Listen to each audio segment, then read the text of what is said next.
BNP নেতা ইশরাক হোসেনকে ঢাকা দক্ষিণ সিটি কর্পোরেশনের দায়িত্ব দেওয়ার দাবিতে আজও অবস্থান কর্মসূচি চলছে রাজধানীর নগর ভবনের সামনে। এ বিষয়ে আরও জানবো আমার সহকর্মী আলামিন হক অহন সেই খোঁজ খবর আমাদের জানাবেন। অহন, সেখানকার পরিস্থিতি একটু আপনার মাধ্যমে জানতে চাই। অবস্থান কর্মসূচিতে তারা কি বলছেন একটু জানাবেন বিস্তারিত।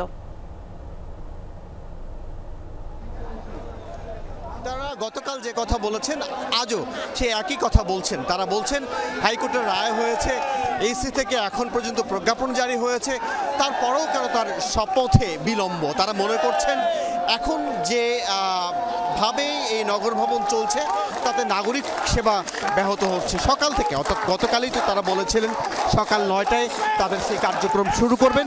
নগর ভবনের একেবারে মূল গেটে তারা অবস্থান নিয়েছেন, যে কারণে সেবা প্রত্যাশীরাও কিন্তু ভেতরে ঢুকতে পারছেন না।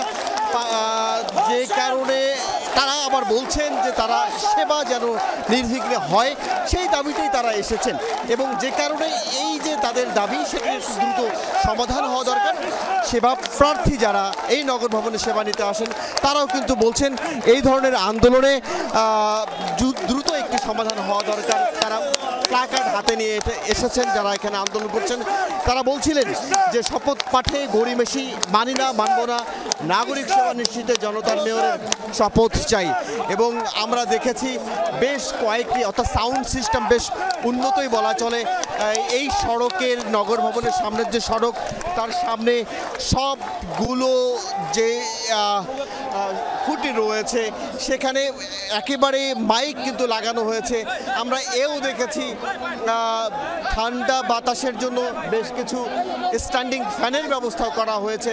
সব মিলিয়ে এখানকার আন্দোলন বেশ জমে উঠেছে। সড়কটি একেবারে পুরোপুরি বন্ধ, যান চলাচল বন্ধ রয়েছে এই সড়কের সামনে দিয়ে, যে কারণে নাগরিক দুর্ভোগও যেমন হচ্ছে, একই সঙ্গে এইসব মানুষ বলছেন দ্রুত এর একটি সমাধান হওয়া দরকার।